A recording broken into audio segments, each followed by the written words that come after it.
A gente tem um assunto bem importante para tratar agora, assunto do momento, super atual. Em março, o governo federal assinou um decreto que determinou a inclusão de alimentos in natura ou minimamente processados na cesta básica brasileira. Para falar sobre a importância das compras públicas de orgânicos e também sobre a importância desse decreto para a qualidade de vida dos brasileiros, a gente tem dois convidados aqui bem legais, bem especiais para falar sobre isso com vocês. Eu vou convidar agora ao palco o Bruno Brito Pinto, representante do MDA, Ministério do Desenvolvimento Agrário e Agricultura Familiar. Bruno, pode vir ao palco, por gentileza. Seja muito bem-vindo à nossa Arena Conhecimento. E vou convidar também a Nayara Bittencourt, que é representante da Companhia Nacional de Abastecimento. Nayara, seja bem-vinda ao nosso palco. Muito obrigada pela presença de vocês. Eu deixo vocês agora com o palco e com a nossa plateia. Na verdade, mas a minha era... Não, ela é depois de mim. Tá. Tá bom. Ela... Só que eu já mandei antes. Tá só a sua, então eu começo com você. Tá aí já, né? Boa tarde a todas, boa tarde a todos. Eu me chamo Nayara Bittencourt, eu trabalho na CONAB, que é a Companhia Nacional de Abastecimento. É uma empresa pública federal vinculada ao Ministério do Desenvolvimento Agrário e Agricultura Familiar. Eu trabalho lá em Brasília, na Diretoria de Política Agrícola e Informações.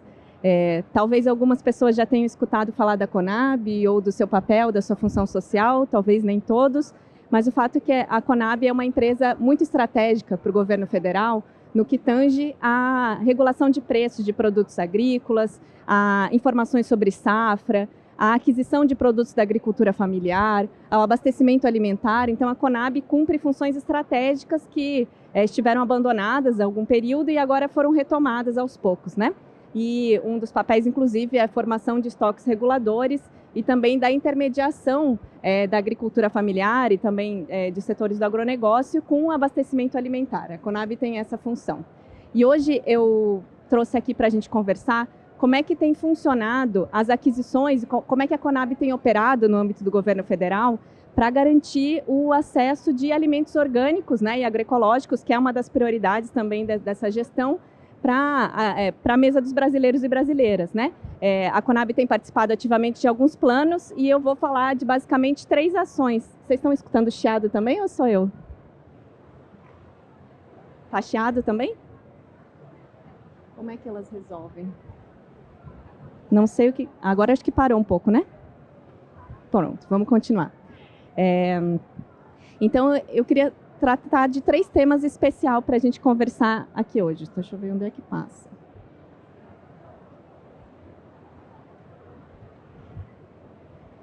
Passa em cima? Para cá? Opa, agora sim. Bom, uma das políticas que talvez algumas pessoas conheçam, talvez outras não, mas que é uma política estruturante da CONAB, que é o Programa de Aquisição de Alimentos, né? O PAA. Como é que funciona o PAA, o Programa de Aquisição de Alimentos? É um programa que adquire alimentos da agricultura familiar, e dentro dessa agricultura familiar estão os agricultores familiares de uma forma geral, mas também estão povos indígenas, estão comunidades tradicionais, estão comunidades quilombolas, né? Pescadores artesanais. Todos esses aquicultores, né, de pequeno porte, todo esse público se enquadra na lei da agricultura familiar e é um público prioritário nas nossas ações especiais. O PA é um programa que ele tem 2 pontas, ele tem 2 sentidos. Uma primeira ponta é comprar os alimentos dessa agricultura familiar, então gerar renda, né, e especialmente começar a ampliação de mercado para essa agricultura familiar, para que se formem projetos, para que se consiga acesso a um mercado que às vezes não se tem um mercado... expandir um pouco além do mercado local, do mercado regional, e da outra ponta é receber esses alimentos, né, prioritariamente esses alimentos hortifrutigranjeiros, carnes, leites, né, ou minimamente processados, arroz, feijão, alimentos da nossa cesta básica, para instituições de assistência social, para hospitais, para escolas, para asilos, né, para creches, né, são instituições responsáveis por receber esses alimentos. Então, o PA ele é bastante estratégico na segurança e na soberania alimentar por essas duas pontas, né? Atende, de um lado, o agricultor familiar para gerar mais mercado, para gerar aprendizado institucional, né, e acesso a esses mercados, e, de outro lado, para esses grupos que mais precisam desses alimentos, que são os alimentos saudáveis, né, in natura ou minimamente processados, para que tenham segurança e soberania alimentar. E o ano passado, a gente teve uma retomada do PA, que foi criado lá em 2003, né, ele chegou a ser extinto, e o ano passado a gente teve uma retomada. A gente abriu o nosso sistema da Conab para que organizações da agricultura familiar, povos indígenas, comunidades tradicionais, apresentassem propostas. Como que funciona? O que eu tenho para ofertar de alimento? Eu produzo o quê? Né? O que eu posso oferecer para essas instituições? E essas organizações chegaram a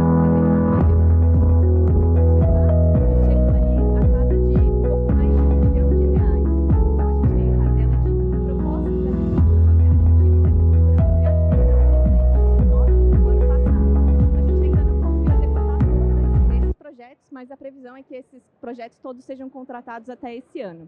Então, foram mais de 3.700 projetos, 77 mil famílias fornecedoras, 250 mil toneladas de alimentos, e o que é bastante significativo é que esse programa de aquisição de alimentos, ele voltou mais forte e mais diverso agora.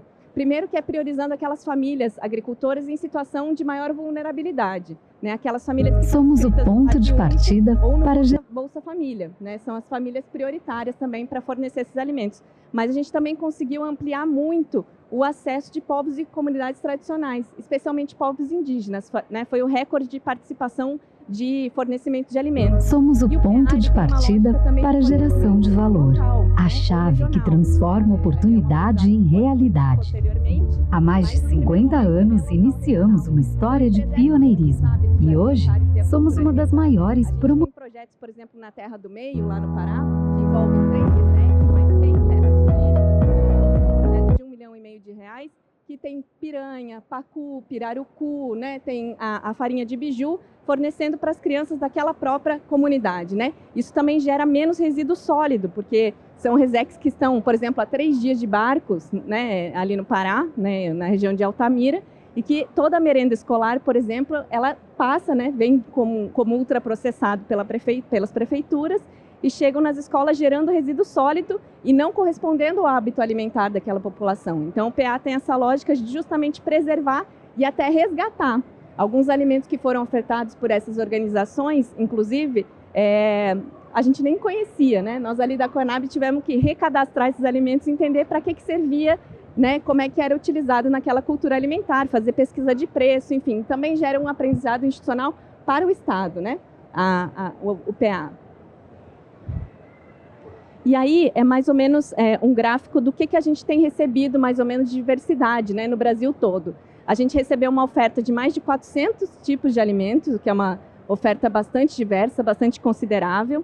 A maior parte ela se refere a hortigranjeiros mesmo, né? Tem uma parte também de semente que gera segurança alimentar, especialmente para comunidades tradicionais que vêm perdendo seus hábitos alimentares. E processados ali não são os ultraprocessados, é importante que fique claro. Mas, por exemplo, um pacote de arroz já ensacado, um pacote de feijão que tem que ser minimamente processado, ou a farinha, por exemplo, de mandioca, a farinha de milho, né? São produtos que são aceitos para comercialização por esses agricultores e agricultoras no PA.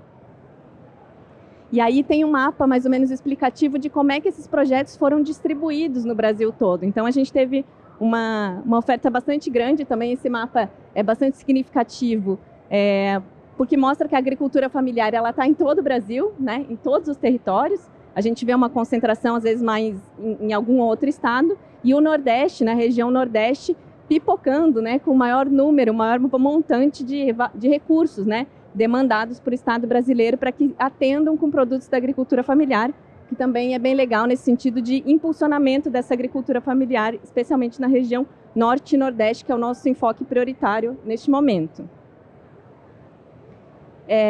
Aí quando a gente olha a outra ponta, né, a gente tratou um pouco do público que fornece esses alimentos, uma outra ponta, que é bastante significativa, são as organizações ou entidades que recebem esses alimentos. Então, a gente tem uma maior porcentagem de unidades recebedoras, que é como a gente chama, que são a rede socioassistencial, né? Então, por exemplo, entidades vinculadas ao CRES, ao CRAS, né? Nos municípios, nos estados, podem receber esses alimentos. E também uma parte vai para a rede pública, uma parte vai para os bancos de alimentos, né? E outra parte bastante significativa, que é o nosso impulsionamento atual, vão para as cozinhas solidárias. As cozinhas solidárias são equipamentos, né? Públicos no sentido comunitários, né? Não públicos estatais, mas equipamentos, tecnologias sociais, em que as comunidades se organizam para suprir alguma falta, né? Uma ausência de segurança alimentar. Então, na pandemia, a gente viu as cozinhas solidárias como uns equipamentos bastante estratégicos para garantir que as pessoas tivessem o mínimo de dignidade, né? Pessoas em situação de rua, pessoas em vulnerabilidade social muito grande. Então, hoje, as cozinhas solidárias, aquelas tecnologias já organizadas pela sociedade civil, elas também são apoiadas recebendo esses alimentos em que o Estado adquire da agricultura familiar e são hoje as unidades recebedoras mais prioritárias que a gente tem dentro do programa. E aí a gente já tem, desculpa um monte de número, mas acho que é importante a gente trazer esse repasse, que hoje o que a gente já tem executado, né, do PA o ano passado e esse ano, para a gente mostrar a força. Ainda está chiando, né? Não sei o que está chiando, acho que é o microfone. Melhorou um pouco?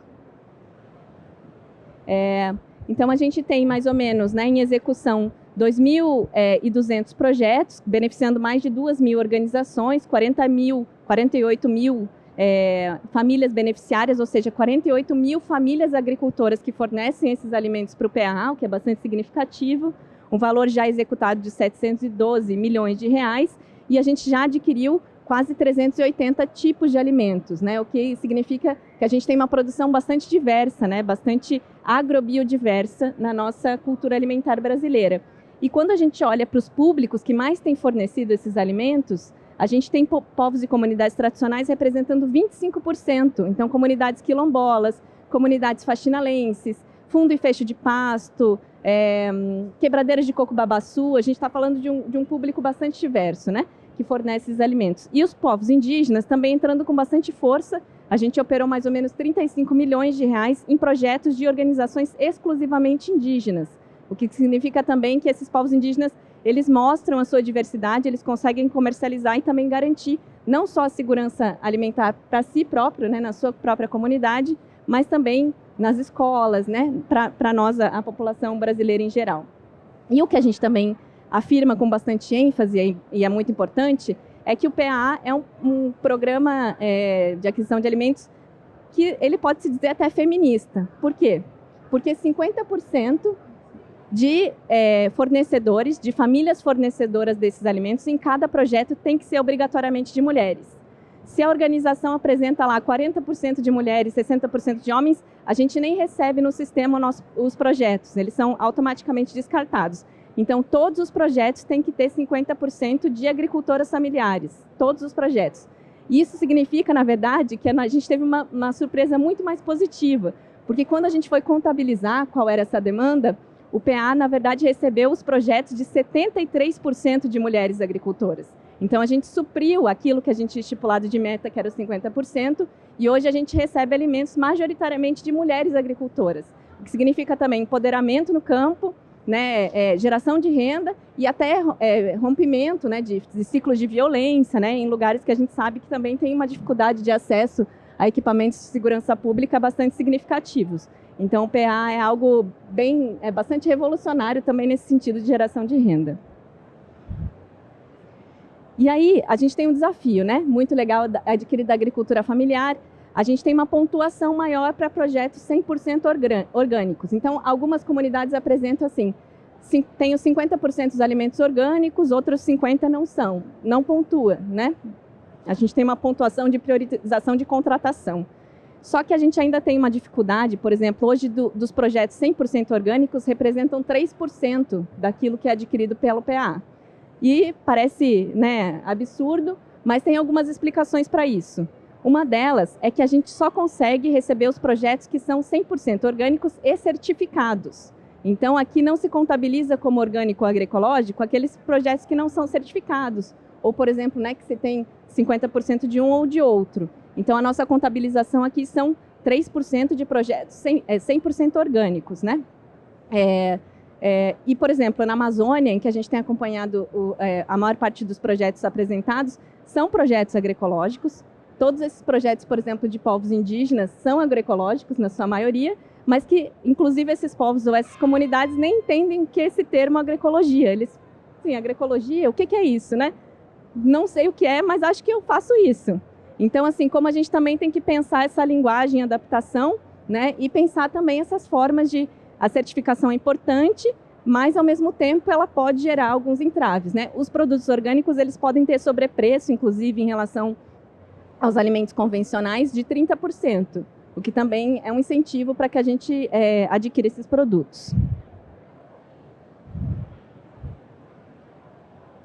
E aí tem mais 2 temas rápidos que eu gostaria de falar, que são estratégias bastante inovadoras do governo federal, que foi o decreto que compõe, que determina sobre a composição da cesta básica. Acho que muita gente escutou ano passado, né? A gente teve figuras bastante importantes falando desse decreto da cesta básica, que ele determina uma nova forma de composição da cesta básica, tirando os ultraprocessados da cesta básica e dizendo que essa cesta básica, ela é um marco, né? Ela pode servir de diretriz para estados e municípios, e tudo que o governo federal adquire ou faz de política pública tem que considerar essa nova composição da cesta básica. E como é que é essa nova cesta básica que o governo federal está propondo? Tirando os ultraprocessados, o que já é um avanço bastante significativo. 2, respeitando a cultura regional. Então, a gente tem vários alimentos da sociobiodiversidade presentes na cesta básica, né? Por exemplo, o pinhão, a jussara, alimentos da biodiversidade, o açaí está dentro da cesta básica, entendendo que isso faz parte da cultura alimentar regional. Isso tem que ser considerado, né? A gente não pode só delimitar, por exemplo, proteína em carne de boi, carne de frango, carne de porco, né? A gente tem peixes muito significativos, culturas regionais, né? Enfim, uma série de diversidade alimentar que isso tem que ser considerado na realização de políticas públicas. E também o que é bastante importante é que esses produtos advindos da cesta básica, eles também têm que ter uma dimensão socioambiental, uma dimensão sustentável, né? Não se pode produzir de qualquer jeito. E especialmente priorizando os alimentos agroecológicos e orgânicos sempre que for possível na composição dessa cesta básica. E a Conab, que é a companhia que eu trabalho, ela tem também uma tarefa dentro desse novo decreto da cesta básica, que é justamente a gente fazer a pesquisa de preço desses produtos em todas as capitais brasileiras. Então, a gente já faz pesquisa de preço dos produtos agrícolas de uma forma geral. Agora, o nosso desafio, a gente vai começar a implementar agora no meio do ano, é fazer essa pesquisa dessa cesta básica regionalmente adaptada, né? O que gera essa busca, inclusive, ora pronobis, por exemplo, é um dos alimentos que pode compor a cesta básica regional. Então, a gente tem desafios bastante grandes de pesquisa de preço, entender como é que essa cesta básica, esses alimentos básicos estão chegando nos consumidores, né? O que precisa ser feito em relação à política pública em relação a isso? E, por fim, só para dar um informe, que esse eu acho que talvez as pessoas tenham menos conhecimento, eu coloquei só o texto da lei, para vocês possam pesquisar um pouco mais no Google depois. Só um pouquinho.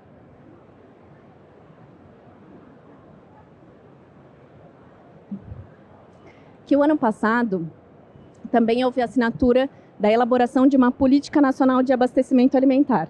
Nunca existiu uma política nacional de abastecimento alimentar do Brasil, então é algo totalmente inédito. Também não é algo que se tem na América Latina, então o Brasil também está pioneiro nesse sentido. E a gente tem o desafio agora de elaborar um plano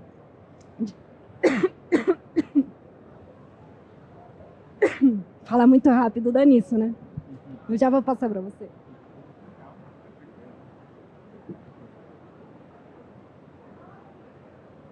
Desculpem.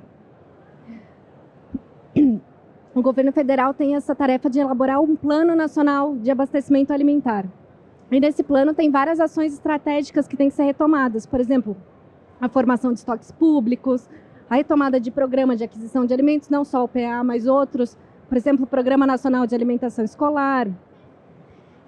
A relação maior com os pequenos varejistas, né? Porque a gente também vê uma concentração nos mercados e hipermercados, que isso dificulta a geração de renda nos bairros, nos municípios, né? Então, tudo isso são questões estratégicas que o governo federal está pensando e está pensando para elaborar esse Plano Nacional de Abastecimento Alimentar, que deve ficar pronto, a primeira versão agora no começo de agosto. Então, acho que essas eram as três recados aqui, já um pouco sem voz, que eu gostaria de passar para vocês também buscarem, e depois alguns desafios que a gente pode conversar melhor depois. Então, é isso. Obrigada, pessoal.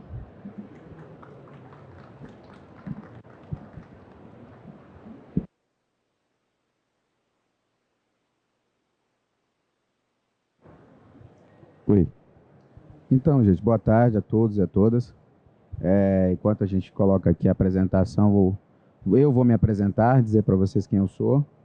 Meu nome é Bruno Pinto, eu sou médico veterinário de formação, sou auditor fiscal agropecuário e hoje estou trabalhando no MDA como chefe da divisão dos sistemas locais de abastecimento alimentar, dentro da Secretaria de Abastecimento, onde, inclusive, já aproveitando o gancho que a Nayara falou sobre a questão do Plano Nacional de Abastecimento, hoje esse plano está sobre a nossa missão de fazer a elaboração dele, junto da nossa coordenação de abastecimento, que é a CEGAL, da nossa companheira Roseli. Hoje, inclusive, está tendo uma reunião do grupo técnico do GT para já avaliação finais e ajuste desse plano, para a gente fazer a devida publicação dele, se Deus quiser, o quanto antes. Aí mais tardar, eu acho que mais início de agosto, mais ou menos, deve estar saindo, se Deus quiser. Vou falar para vocês um pouquinho sobre as políticas e programas de apoio à comercialização da agricultura familiar. Na verdade, por uma questão técnica, a gente inverteu a ordem, mas eu queria fazer mais uma introdução, mas perfeita explanação da Nayara, eu acho que foi bem claro, muita coisa, que é só mais uma questão de terminologias, diretrizes, para a gente ter um entendimento maior, falar um pouco dessa questão das modalidades que a gente tem hoje das compras públicas, compras institucionais, alguns outros tipos de modelo de PA, como PA leite, e falar um pouquinho, depois eu vou falar com relação a algumas estratégias sobre a questão de orgânicos que a gente está tentando elaborar como política dentro do MDA, que a gente possa conseguir aumentar a participação desses produtos dentro hoje da alimentação do brasileiro e dentro da comercialização desses produtos.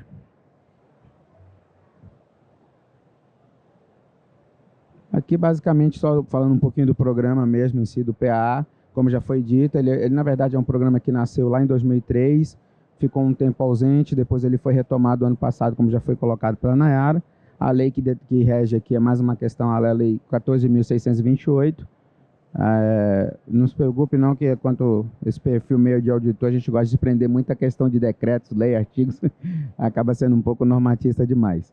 Mas é só para uma questão mesmo de conhecimento, para a gente ter uma base.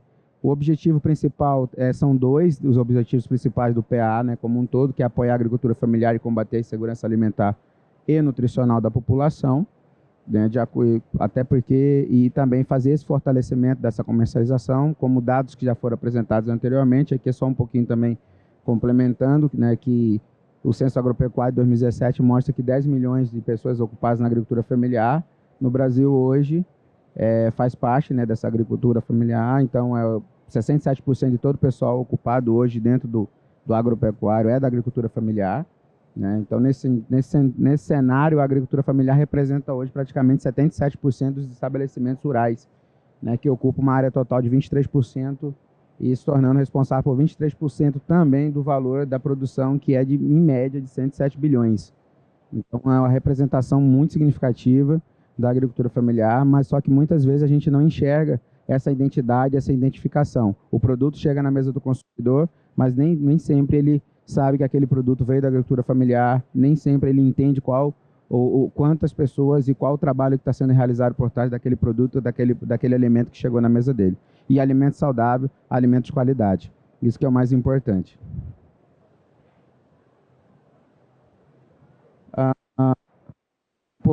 Aqui a questão das diretrizes, né, que regem o programa hoje, o PAA.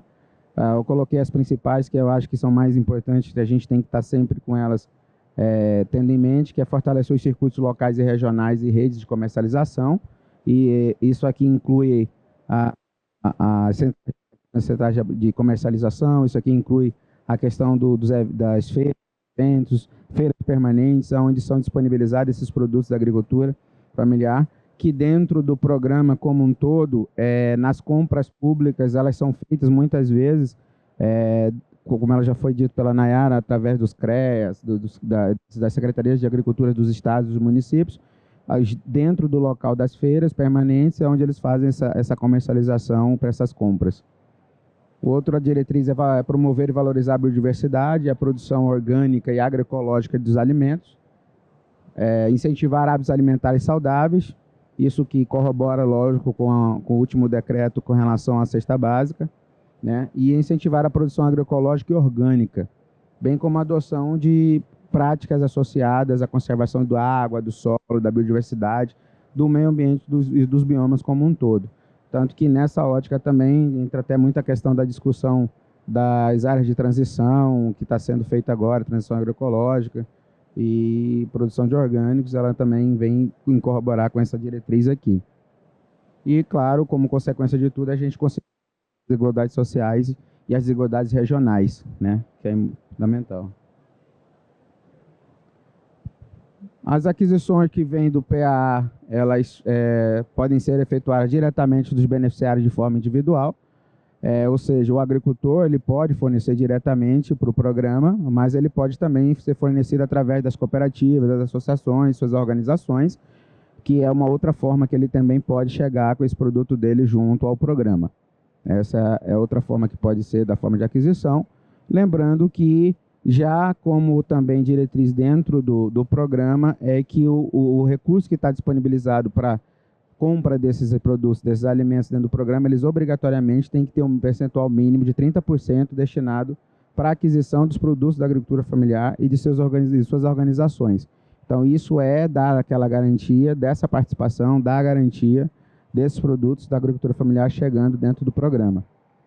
Os produtos adquiridos pelo PAA, eles têm basicamente as destinações principais para promoção de segurança alimentar e nutricional, formação de estoque, atendimento às demandas de gêneros alimentícios e materiais propagativos, que isso entra a questão das sementes, que foi falado. Isso é um material propagativo, ele está muito ligado à questão da mantença da regionalidade, das crenças, costumes, hábitos de determinados povos. E então, isso tem essa preocupação dessa manutenção desse material genético de produção, né? E atender também a questão de outras demandas por parte da administração pública, direta e indireta. Aqui eu estou um pouquinho sobre as modalidades, elas já são são regulamentadas a partir do decreto 11.802, que é o decreto que regulamenta o PAA, né, o programa como um todo, faz a regulamentação.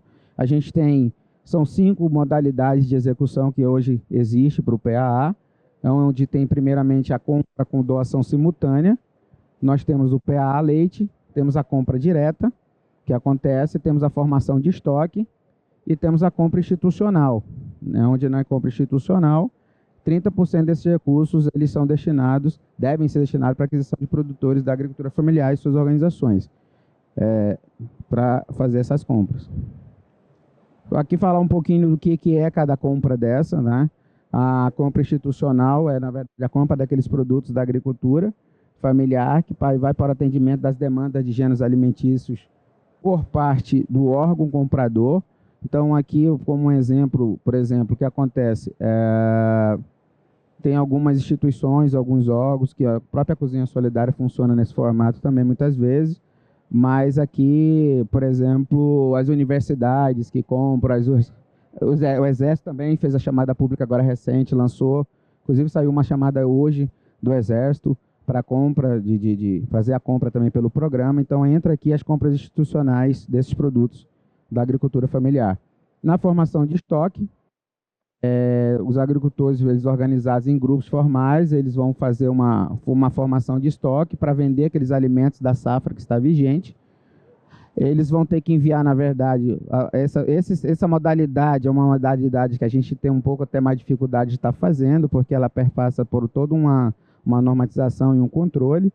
Ela fica hoje sobre a carga e chancela da Conab, né, pois as propostas são enviadas para a Conab que vai fazer toda a parte de análise sobre a especificação dos produtos, quantidade, preço, os prazos de entrega, de formação desse estoque, e os agricultores que estão sendo beneficiados de certa forma. Então, isso também não é uma outra forma que tem, mas eu acho que hoje ela nem está em aplicabilidade, né? As outras as duas modalidades que eu falei anteriormente, elas ficam diretamente ligadas hoje dentro da SEAB, da Secretaria de Abastecimento, com o MDA. Mas a gente tem outras modalidades também, que elas são modalidades executadas diretamente pela CONAB, como já foi apresentado um pouquinho antes aqui pela Nayara, mediante um termo de parceria existente entre o MDS e o MDA também. Aqui só um apanhado rápido, só para vocês terem uma noção do que é a compra direta. Essa realização da compra direta que tem como objetivo principal sustentar preços, formar estoques reguladores ou estratégicos. Então, essa compra é aquela compra que vai atuar fazendo aquelas medições do mercado, fazendo esse controle de certa forma. Compra com doação simultânea, basicamente feita muito em parceria com o MDS, né, que faz essa compra e já de imediato já faz a doação para aquelas comunidades, para aqueles beneficiados que estão em situação de vulnerabilidade, de insegurança alimentar, e eles acabam sendo beneficiados com essa aquisição desses produtos. Essa modalidade do PA é uma outra modalidade que a gente tem hoje, que é o PA leite, é uma modalidade um pouco mais restrita também, ela está ainda começando a ter as suas ações de aplicabilidade.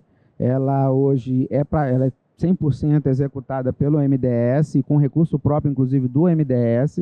Né? O MDA entra como um coparceiro nesse processo, mas ele é basicamente a execução total do MDS. O PA leite, na verdade, é a compra de leite de agricultores, de pequenos agricultores, ou dos produtores da agricultura familiar, que vão passar, lógico, basicamente por um processo de beneficiamento antes deles serem entregues aos beneficiários necessariamente.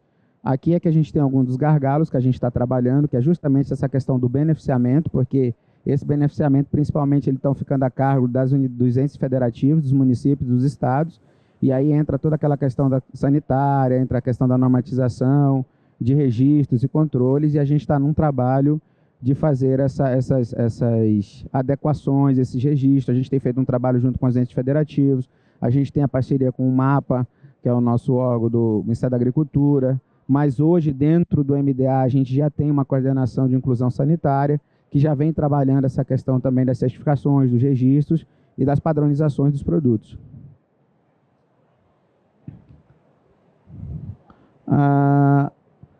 Isso aqui é só com relação à questão dos limites, dos valores de participação que são permitidos que vem dentro do programa do PAA, dentro dos limites, sendo que, se for por uma unidade familiar, essa unidade pode fazer o fornecimento de até R$15 mil de produtos por ano, dentro das modalidades de compra com doação simultânea, dentro das modalidades de compra direta e na modalidade de apoio à formação de estoque. Se for no caso da modalidade de compra institucional, eles têm um limite um pouco maior de compra, podendo chegar ao fornecimento até de R$30 mil. No caso do modalidade de leite também, eles têm esse limite ampliado para 30 mil.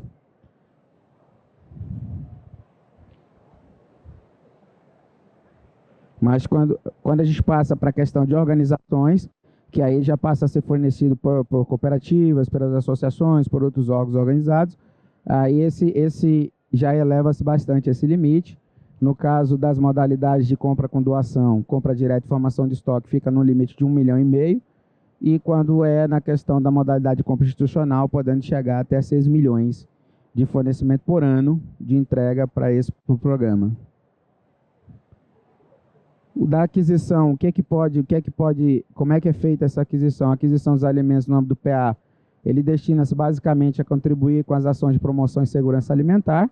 Isso já foi bem falado, bem batido, com relação à questão nutricional e o abastecimento.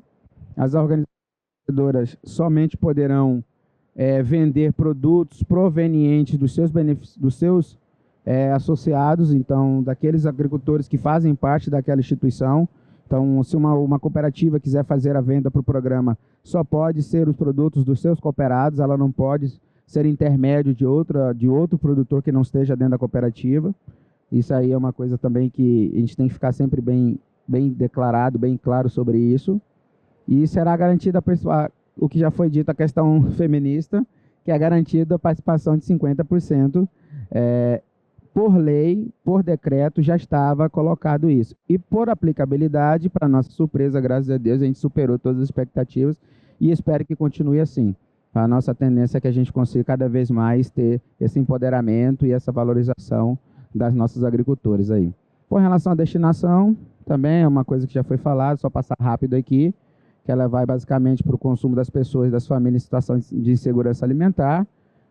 Quando a gente fala de abastecimento, o abastecimento das redes socioassistenciais, hospitais, abrigos, casas de cuidados de idosos, tudo, etc. e tal. Os equipamentos públicos, sociais de alimentação e nutrição também são abastecidos com esses produtos que são adquiridos. Das redes públicas e filantrópicas de ensino e saúde, aqui a gente entra, inclusive, com um pouco, na verdade, como o PNAE, a gente não falou muito aqui, eu não falei muito do PNAE, porque o PNAE hoje, na verdade, é um programa que ele vem, apesar de ser de aquisição também de alimentos, mas ele vem gerenciado pelo Ministério da Educação. Então, ele é um recurso do FNDE, que faz essas compras. No entanto, pelo PAA, a gente consegue fazer uma suplementação desse programa do PNAE, então as escolas também são beneficiadas com esses produtos que são comprados pelo programa. E nessa questão das escolas e da saúde, entra muito forte a questão da regionalização, como foi colocado pela Nayara, quando ela fala da questão da experiência com os povos indígenas na região do Pará, porque o hábito cultural é a questão alimentar, isso a gente vai em qualquer outras regiões, quando você vê um alimento daquela região, incluído dentro do programa, e a gente entra nesse aspecto aqui, dessas questões das redes públicas. Dos estabelecimentos prisionais e unidades de internação de sistema socioeducativo também, lá são fornecidas alimentações, e aí como eles ficam sob cuidados e tutela do Estado, eles acabam também sendo beneficiados por esses produtos que são adquiridos através do programa. Aqui é só com relação ao decreto que institui a nova cesta básica, já foi falado pela Nayara, não há necessidade, acho que a gente está batendo muito em cima disso. Novamente, são as diretrizes, também a gente já tratou sobre a questão da diversificação, diversidade, proteção da alimentação, é o que a gente tinha. E com relação aqui são os ingredientes, como já foi falado também por ela, né? Isso aqui são hoje o que está em legislação que rege, mas ele é muito mais amplo que isso, porque quando você fala em legumes e verduras, abre-se o leque de verduras e legumes. Quando você fala raiz e tubérculo, abre-se o leque todinho, né? Quando a gente está falando de castanhas ali e oleaginosas, abre-se um leque enorme, porque isso vai para uma questão regional também. Você tem o caju na região do Piauí, castanha de caju, você tem o licuri na região do Nordeste, você tem a castanha do Brasil na região do Amazônia, principalmente. Então, isso aí você tem um leque muito grande. Então, aqui foi só para dar uma ideia, mas a gente percebe que houve essa preocupação de dar a questão com cuidado de alimentação saudável e com qualidade, porque muitas vezes a gente fala em alimentação saudável, mas não necessariamente isso seja reflexo de nutrição de qualidade. Então a gente tem que ter muito claro isso, então fazer alimentação saudável e com nutrição de qualidade. E o melhor de tudo é produtos sem agrotóxicos, sem uso de venenos, sem nada desses agentes que causam nocividade. Do que eu tinha da apresentação, basicamente era isso, mas eu queria fazer uns comentários extra aqui com relação à questão do que a gente está desenvolvendo hoje dentro do MDA como estratégia para a inserção dos produtos agroecológicos, dos produtos orgânicos dentro dos programas de compra e de aquisição, mas também dentro da cesta básica.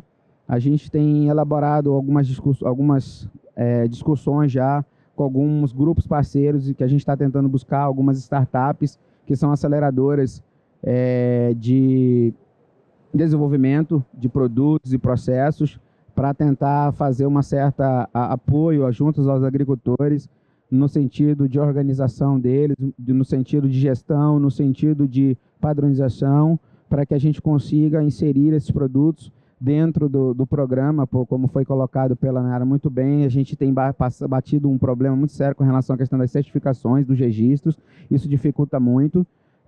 E nesse viés a gente também tem tido um diálogo hoje dentro do MDA, parceiro com o MDA, com o próprio MAPA também, sobre a questão das certificadoras, sobre a questão dos institutos que fazem essas certificações e registros de produtos orgânicos e agroecológicos, inclusive aqueles que certificam sobre a transição agroecológica.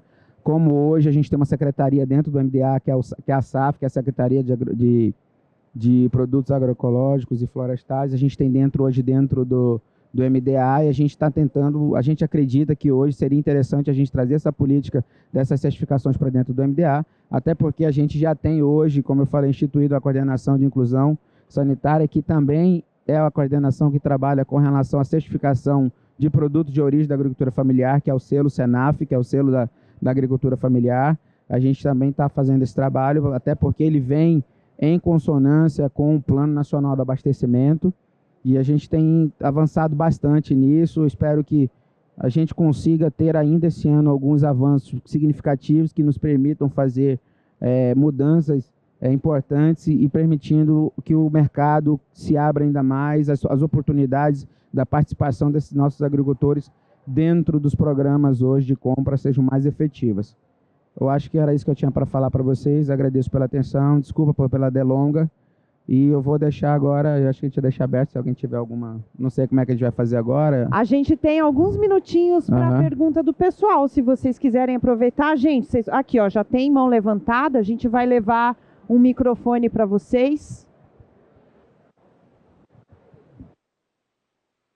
Só um minutinho, gente, senão o pessoal não ouve no fone. A pergunta tem que ser feita pelo microfone, a gente já traz aqui.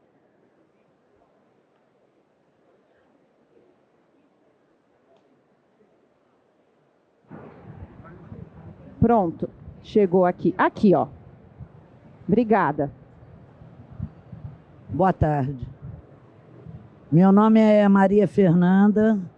Eu sou pesquisadora da Pesagro Rio, que é a empresa de pesquisa agropecuária do estado do Rio de Janeiro.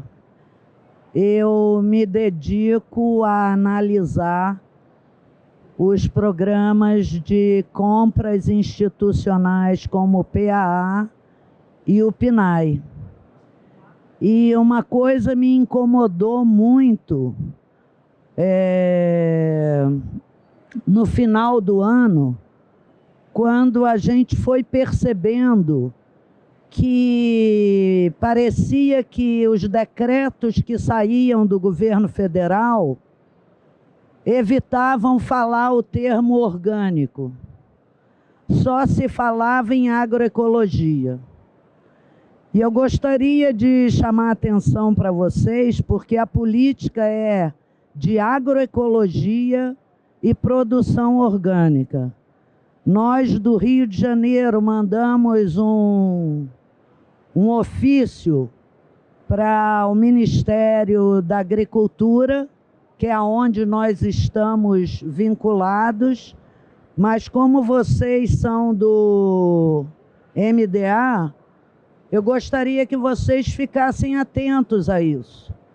Porque quando nem o próprio governo reconhece os produtores, a produção orgânica, nos seus documentos, e eu posso citar o decreto 11.820, 11.821, 11.822 do ano passado, em que somente uma vez foi falado o termo orgânico.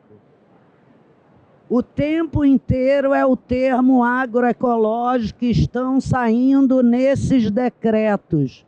Fiquem atentos, porque vocês estão excluindo um setor. Como você mesmo disse, ninguém sabe o que é agroecologia. Se não sabe o que é orgânico e quiçá agroecologia.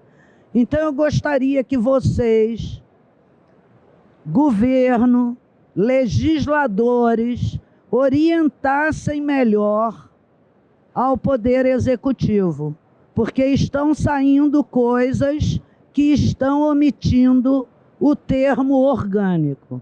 Eu trouxe só um decreto 3 decretos aqui para mostrar isso. Só no artigo 7 vocês falam da agricultura orgânica, da produção orgânica.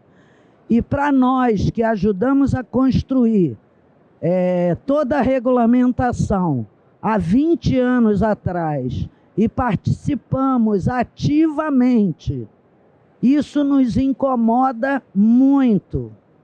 Então, eu gostaria de solicitar a vocês, funcionários públicos, como eu, que orientassem melhor a publicação desses decretos, para que o termo produção orgânica não ficasse no esquecimento. Obrigado. Posso, né? Posso agora? Pode sim. Na questão também da relação dos preços, que fala de 30%, eu acho que tem que ser bem explicitado como vai ser a metodologia, porque num determinado momento se fazem muita confusão. Você falou de preços de capital na sua palestra. Então, muitas vezes as pessoas estão lá no interior e os preços da capital é muito diferente. Então, a questão da uniformização da metodologia de preços, porque 30% é muito vago. Então, num determinado momento, a regionalização ou a municipalização começa a ter uns limites, como se diz, de variação de preço muito grande. Então, eu acho que tem que explicitar bem a metodologia dos preços também. Os comentários de vocês, por favor, a gente tem uns minutinhos ainda. Vocês não querem comentar primeiro e aí depois a gente vai para a última pergunta para encerrar, pode ser? Uhum. Vou falar sobre a questão do que ela falou, primeiro questionamento. Bom, acho válido, recebo com muito carinho, acolho a sua participação, vou levar ao nosso grupo de discussão, grupo técnico, justamente porque nós estamos no processo de elaboração do Planapo, tá? Que está sendo constituído o Planapo do 2024-27, e a gente está nesse processo agora de construção dele. Vai ter uma reunião interessante, importante semana que vem, então eu já vou voltar, vou levar essa informação, vou conversar com o Cássio, vou conversar com a Vivian, tá? A gente vai conversar a respeito. O Cássio é parceiro nosso, conversa sempre com a gente trabalha junto ali articulando isso, e a gente vai levar esse questionamento, vamos dizer assim, esse alerta sobre isso, para que a gente possa estar olhando com muita sensibilidade sobre essa questão, tá bom? Bom, eu vou responder mais em relação aos preços, até talvez não tenha sido clara na minha exposição. Como é que funciona a pesquisa de preço da Conab? A Conab é uma empresa pública que também tem essa função de pesquisar preço de produtos agrícolas, preços de alimentos. Então, na nossa plataforma lá online da Conab, a gente pode encontrar produtos agrícolas, né, e preços de comida, de alimentos em várias regiões do Brasil. Esse é o nosso papel. Como é que a gente calcula o preço para os produtos que vão ser adquiridos pelo PA? A gente faz a consulta em 3 cotações no varejo, então já na ponta de comercialização da região, mesmo do município. Então, um projeto foi apresentado lá na região de Patos. A gente vai pela nossa superintendência e faz uma coleta de 3 lugares que vendem esse mesmo produto em varejo. A gente vai ter uma média desses 3 preços. Essa vai ser, por exemplo, o preço do produto equivalente a que a gente vai adquirir pela agricultura familiar. Pode ser pesquisa também em feiras, né, de comercialização, não precisa ser só mercado varejista ou só hipermercado, não, né? A gente, inclusive, incentiva que seja mais próximo da realidade da agricultura familiar. Como é que funcionam os orgânicos? Quando se tem possibilidade de consulta dos 3 preços de orgânicos naquela região, naquela localidade, a gente faz a consulta para chegar ao preço real do orgânico. E é esse preço que vai ser pago ao agricultor, a média desses 3 preços. Quando a gente não consegue identificar esse mesmo produto orgânico naquela região, naquela localidade, a gente faz o sobrepreço de 30%. Então, a gente consulta o preço do produto convencional e adiciona até 30% de sobrepreço desses produtos. Então, tem essa dimensão do preço para o programa de aquisição de alimentos e a gente também faz uma disponibilização de preços para o mercado. O nosso desafio agora, que eu falei, é a composição de preços da cesta básica. Porque essa cesta básica ela está diferente agora, né? Não é mais a cesta básica padronizada que a gente tinha até um tempo atrás. Então, a gente vai ter que incluir uma pesquisa de preços de produtos muito mais diversos que a gente não tinha. Então, esse é o nosso desafio. E esse, sim, a pesquisa de preço da cesta já consolidada, aí vai ser nas capitais, a princípio por hora, né? Quem sabe a gente consegue expandir mais para frente com mais intensidade no futuro. Muito bem, a gente vai para a última pergunta, então, lá atrás, né? Olá, me chamo Gabriel, sou nutricionista, Cooperativa Central da Reforma Agrária do Paraná. Na verdade, eu tenho uma sugestão. A gente tem, na CCA do Paraná, feito um trabalho de estudo das chamadas públicas para entender as demandas, entender os valores, fazer prospecção de vendas, análise de viabilidade. E a gente tem encontrado uma dificuldade de encontrar os editais de chamada pública. O Paraná é um estado que tem 399 municípios, um contexto de municípios muito pequenos e até dos municípios maiores também. Nem sempre é fácil a gente encontrar editais de chamada pública aberta. Então fica uma sugestão para o pessoal do governo, se não for possível, se crie um portal onde se dê uma divulgação desses editais de chamada pública, que facilitaria muito para nós que trabalhamos com a organização da produção. Posso falar? Já, mais alguém? Bom, obrigado. Nessa temática que você está falando, a gente já fez a identificação com relação a esse tipo de problema. Não só para a questão de chamada pública das compras, mas também das chamadas públicas, inclusive dos editais de participação dos eventos.